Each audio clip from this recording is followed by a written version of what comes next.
7월 19일 화요일입니다.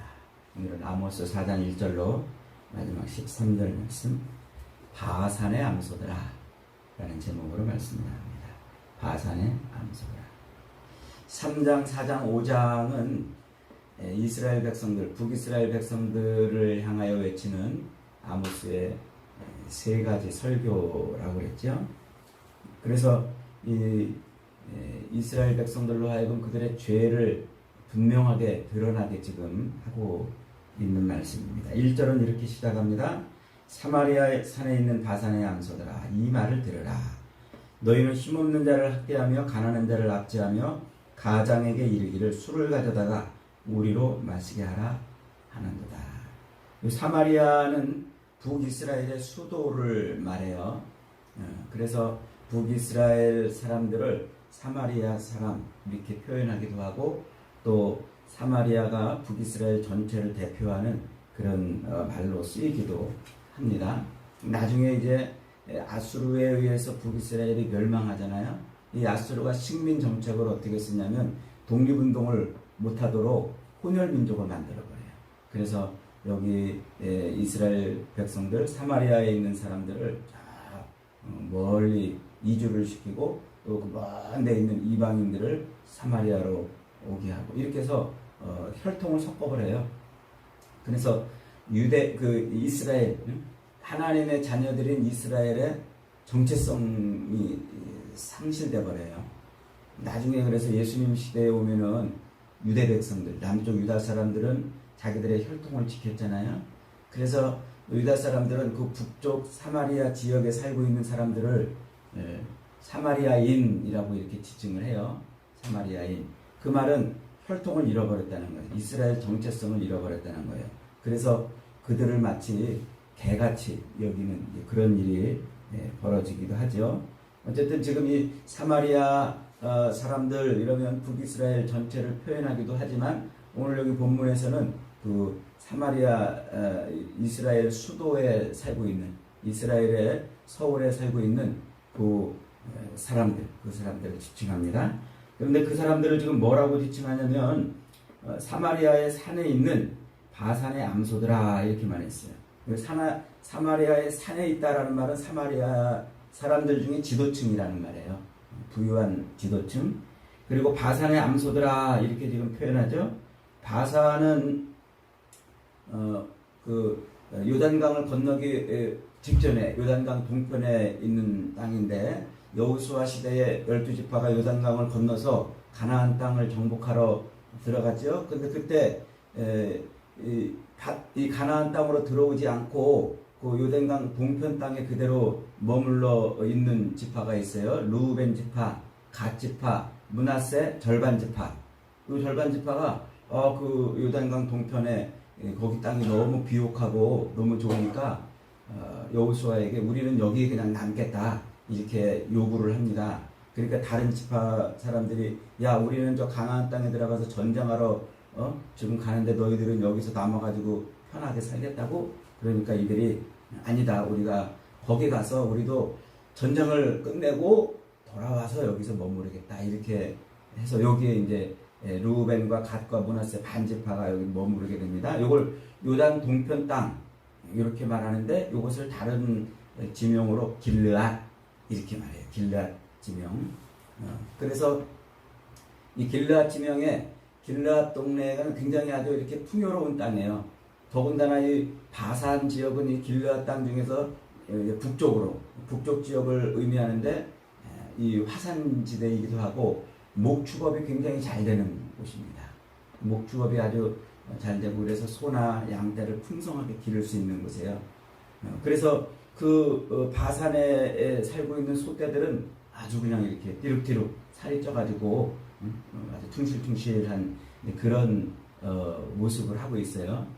그러니까 지금 이 사마리아에 살고 있는, 사마리아의 산에 살고 있는 사람들, 즉 이 이스라엘, 북이스라엘의 권력층들, 힘있는 자들, 부유한 자들, 지도층, 이 사람들을 뒤룩뒤룩 살쪄 있는 바산의 암소들아 하고 이렇게 지금 욕을 하고 있는 거예요.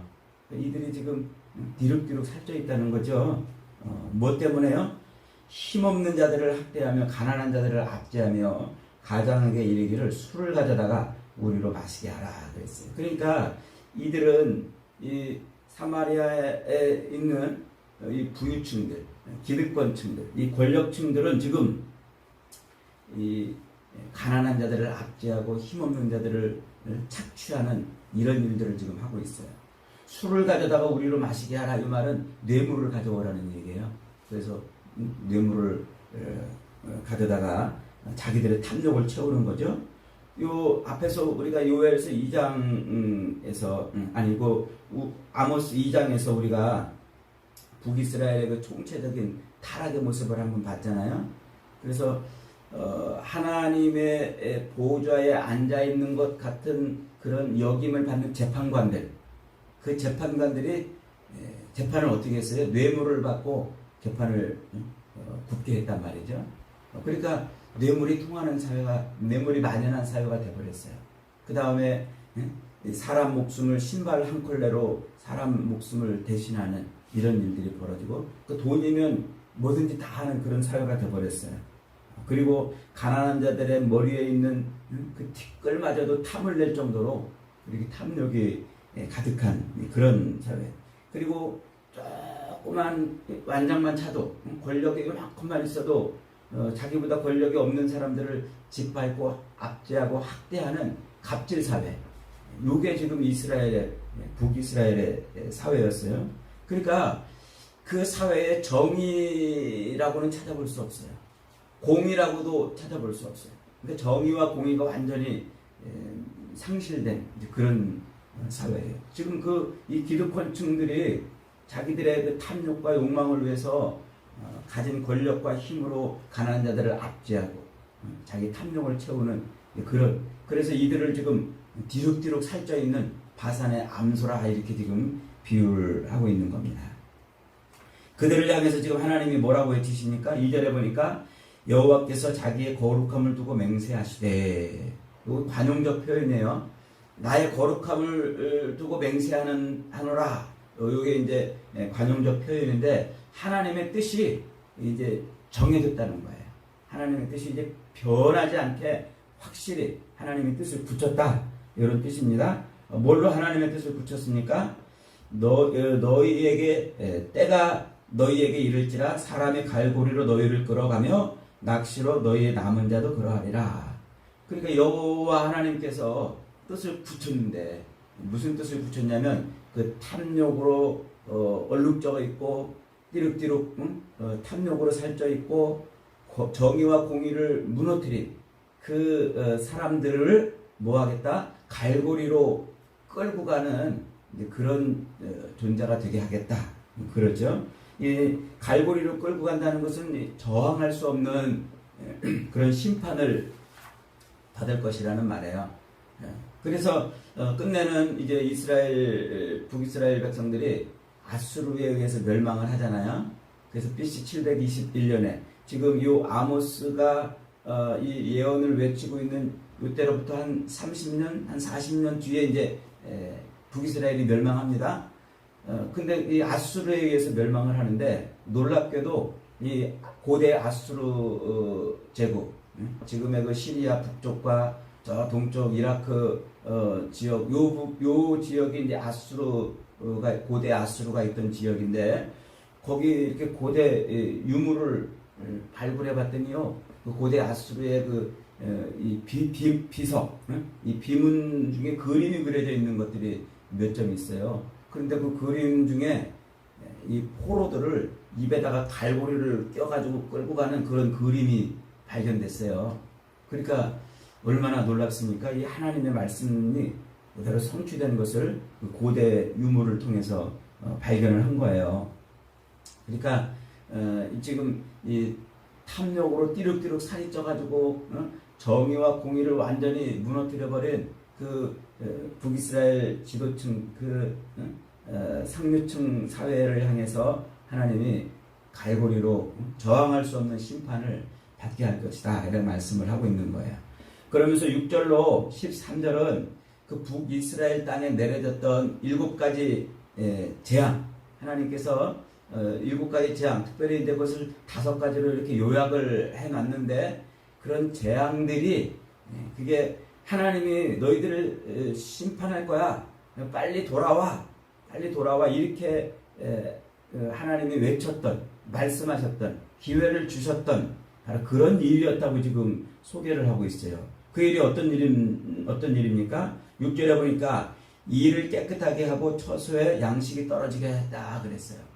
그러니까 그들의 일을 깨끗하게 했다 그랬어요. 내가 너희의 모든 성읍에서 너희의 일을 깨끗하게 하며 너희 각 처소에서 양식이 떨어지게 했다. 그 이가 깨끗해졌다는 말은 먹을 게 없으니까 입이 더러워질 일이 없는 거예요. 이 사이에 음식물이 끼지 않은 거예요. 그러니까 이가 깨끗했다는 말은 기근이 들었다는 말이에요. 그리고 각 성읍에서 처소에서 양식이 떨어졌다고 이렇게 지금 말하잖아요. 실제로 열왕기하 8장 1절에 보면은 이스라엘 땅에 7년 동안 기근이 일어나는 일이 벌어져요. 그래서 먹고 사는 것 때문에 아주 큰 어려움을 겪는데 이제 그게 이제 엘리야 시대입니다. 그때 7년 기근이 일어나는 것을 볼 수가 있습니다. 그 다음에 이제 두 번째로는 7절부터 8절이죠. 7절로 8절에 보니까 추수하기 3달 전에 비를 멈추고 또 어떤 성읍에는 비를 내렸다. 그러니까 추수하기 3달 전이면은 이게 비가 필요할 때죠. 그런데 비가 어떤 지역에는 비가 필요한 곳에서는 비가 안 내렸고 또 비가 필요 없는 곳에는 또 비가 어마어마하게 또 내린 거예요. 그러므로 말미암아 무엇이 벌어졌냐면 가뭄이 일어나고 또 홍수가 일어나는 거예요. 가뭄과 홍수가 이게 그냥 어쩌다 일어난 일이 아니고 지금 하나님이 선택적으로 재앙을 내리셨다 이렇게 말씀하고 있는 거예요. 그래서 가뭄을 당한 이 성읍의 주민들은 그 가뭄을 해결하기 위해서 저 멀리까지 가서 물을 구했지만 물을 얻지 못했다고 지금 말하고 있어요. 그런 고통 속에서도 이스라엘이 어떻게 했다고요? 하나님을 찾지 못했다고요. 아니 하나님을 찾지 않았다고요. 그 다음에 이제 9절에 보면 세 번째로 풍제가 일어나는 것을 볼 수가 있어요. 풍제. 내가 곡식을 마르게 하는 재앙과 이 아라비아 동쪽 아라비아 반도에서부터 불어오는 그 동풍이 있죠. 이 그 동풍이 불어오면은 사막에서 불어오는 그 뜨거운 열기 때문에 곡식이 말라버려요. 그리고 그 다음에 깐부기 재앙으로 너희를 쳤다 그랬어요.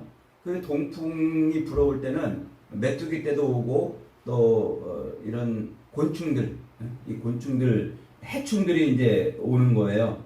그러니까 동풍이 불어가지고 곡식이 마르기도 하고 그 동풍에 해충들이 묻어와가지고 같이 날라와가지고 곡식을 다 먹어버리는 이런 재앙이 지금 일어나는 거죠. 그러니까 이제 병충해가 발생한 거예요. 그 병충해 때문에 이스라엘 백성들이 먹을 게 없는 거죠. 기근을 당한 거죠. 요게 놀랍게도 신명기 28장 22절과 39절로 42절에 이미 예언이 되어 있어요. 하나님의 말씀을 내동댕이 치면 이런 각종 재앙들이 너희에게 임해서 너희가 먹을 것이 없으리라. 이미 신명기 말씀에서 하나님이 선언을 해주신 그 말씀 그대로 지금 이루어진 거예요. 그 다음에 이제 네 번째 보면은 10절에 전염병과 전쟁이 일어난다 그랬어요. 그래서 전쟁으로 사람들이 얼마나 많이 죽는지 그 죽은 사람들을 매장할 시간조차 없는 거예요. 그리고 매장할 땅조차 없어요. 얼마나 많이 죽었는지. 그러니까 시체들이 막 그냥 널브러져서 썩어서 거기서 뭐가 일어나요? 각종 질병이 일어나고 전염병이 벌어지는 거예요. 그러니까 전쟁과 전염병 이것도 하나님이 지금 내리시는 재앙인 것을 볼 수가 있어요. 그 다음에 이제 마지막 5절로 11절에 보니까 지진이 언급되고 있습니다. 11절에 내가 너희 중에 성읍을 무너뜨리기로 하나님이 내가 소돔과 고모라를 무너뜨림 같이 했다 그랬어요.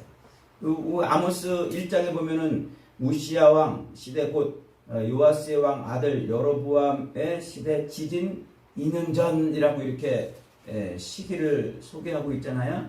그러니까 그 땅에 이제 지진이 일어나는 거예요.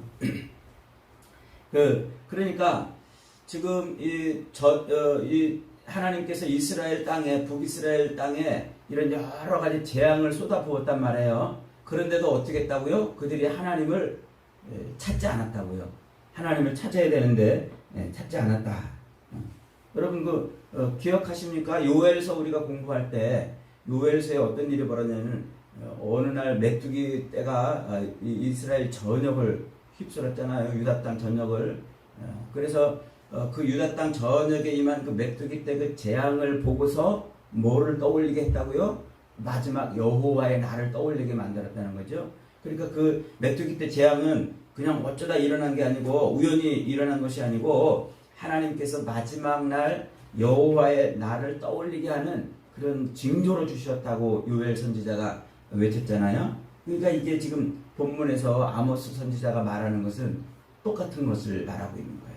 그러니까 이 자연에서 벌어지고 있는 기근이 일어나고 또 홍수나 또 가뭄이 일어나고 그 다음에 병충해가 일어나고 전쟁이 일어나고 전염병이 벌어지고 지진이 일어나는 이런 여러 가지 그 재앙들, 그런 재앙들이 다 뭐라고요? 이게 하나님이 지금 하시는 일이라고 지금 아모스가 분명히 선포하고 있어요. 하나님이 이스라엘 백성들로 하여금 누구를 찾게 하려고, 하나님을 찾게 하려고, 그런 것들을 보고서 하나님 앞에 돌아오게 하려고 그렇게 이스라엘에 그런 것들을 내렸지만 이스라엘이 어떻게 했다고요? 끝내 하나님을 찾지 않았다고요. 끝내 하나님을 찾지 않았다고요. 그래서 오늘 본문 마지막 절에 아모스가 이렇게 외쳐요. 보라, 산들을 지으며 바람을 창조하며 자기 뜻을 사람에게 보이며 아침을 어둡게 하며 땅의 높은 데를 밟는 이는 그의 이름이 만군의 여호와 하나님이시다. 이렇게 말하고 있어요. 그러니까 뭐하라는 얘기예요? 산을 보고, 저 높게 서 있는 산을 보고 하나님을 떠올릴 수 있어야 된다는 거예요. 이글거리며 떠오르는 그 아침의 태양을 보고 하나님을 볼 수 있어야 된다는 거예요. 붉게 물들어서 떨어지는 그 노을을 보면서 하나님을 보라는 얘기죠. 그리고 바람을 느끼면서 그 바람 속에서 하나님을 느끼라는 거예요. 사람들의 입에서 하나님이라는 말이 나오면 하나님이 계시구나 하는 것을 느끼라는 얘기예요. 만군의 하나님, 온 세상을 창조하시고 통치하시는 하나님이 계시기 때문에 그 모든 것들이 움직여지고 그 속에서 하나님의 뜻이 드러나고 있다는 것이죠. 그러니까 지금 아모스가 이 세상에서 벌어진 그런 일들, 지진과 기근과 가뭄과 전염병과 전쟁과 지진 또 이런 재난들이 이게 그냥 무심한 게 아니라는 거예요. 요걸 보면서 너희가 하나님 앞에 돌아오지 않은 그 죄악들, 그것이 심판의 이유라고 지금 말하고 있는 거죠. 왜 이들은 그런 재난을 겪으면서도 하나님 앞에 돌아오지 못했을까요? 그들의 눈이 땅의 것을 봤기 때문에 그래요. 하늘의 것을 봐야 되는데. 그래서 사도 바울은 골로새서 3장 1절로 2절에서 이런 말씀을 하잖아요. 너희가 그리스도와 함께 다시 살리심을 받았으면 위의 것을 찾으라. 거기에는 그리스도께서 하나님 우편에 계시느니라. 위의 것을 생각하고 땅의 것을 생각하지 말라 그랬어요. 그러니까 하나님을 늘 찾으라는 거예요. 하나님을 바라보라는 거죠. 하나님을 생각하라는 거예요. 아래 것을, 땅의 것을 보지 말고. 예수님도 우리에게 이렇게 말씀하셨어요. 마태복음 6장 31절로 33절에서 그러므로 염려하여 이르기를 무엇을 먹을까, 무엇을 마실까, 무엇을 입을까 하지 말라. 이는 다 이방인들이 구하는 것이라. 이 모든 것이 너희에게 있어야 할 줄을 너희 아버지께서 이미 아시느니라. 그러므로 너희는 먼저 그 나라와 그 의를 구하라 라고 말씀을 하셨잖아요. 그러니까 먹을 것 때문에, 마실 것 때문에, 입을 것 때문에 늘 의식주 문제에 사로잡혀 땅의 것만 바라보고 있으면 하나님을 볼 겨를이 없는 거예요. 하나님을 찾을 겨를이 없는 거예요. 그러니까 안타깝게도 이 사마리아 사람들은 자기들의 탐욕과 욕망을 채우기 위해서 늘 땅의 것에 집중하다 보니까 재난이 일고 하나님을 알만한 것들이 도처에 그렇게 수북한데도 하나님을 발견하지 못하고 깨닫지 못한 겁니다. 여러분, 말세에 요한계시록은요, 이 말세를 살아갈 때 하나님이 세상을 네 가지로 막 뒤 흔든다고 그랬어요. 추수를 위한 거죠. 그래서 키질을 한다고 그랬어요. 그 키질을 하면 알곡은 안으로 자꾸 모이고 축정이는 밖으로 나간다고 그랬죠. 그 키질이 네 가지로 표현되는데 그게 뭡니까? 전쟁과 기근과 전염병과 재난이에요. 그 네 가지를 가지고 세상을 막 뒤 엎어버린다고 그랬어요. 그러면 그런 일들을 겪을 때 어떤 사람들은 알곡들은 하나님을 찾고 하나님을 바라보는데 이 쭉정이들은 오히려 더 세상 것을 바라보게 돼 있단 말이죠. 여러분, 바산의 암소같이 탐욕에 빠져서 하나님을 보지 못하는 그런 미련하고 어리석은 인생이 아니라 바람 속에서도 하나님을 볼 수 있기를 바랍니다. 태양 속에서도 하나님을 볼 수 있기를 바랍니다. 우리 주변에서 일어나는 이런 많은 전염병, 또 각종 재난, 전쟁, 이런 기근의 소식, 이런 것들을 볼 때마다 하나님의 손길을 볼 수 있기를 바랍니다. 그럴 때 우리는 하나님의 은혜를 누리며 살게 되는 것입니다. 오늘도 무심한 이런 세상을 무심하게 바라보지 말고 안전하서나 늘 말씀을 붙들고 안전하서나 길을 가나 멈추나 이 말씀으로 하나님을 찾아 하나님의 은혜를 누리는 저와 여러분이 다 되시기를 주님의 이름으로 축복합니다.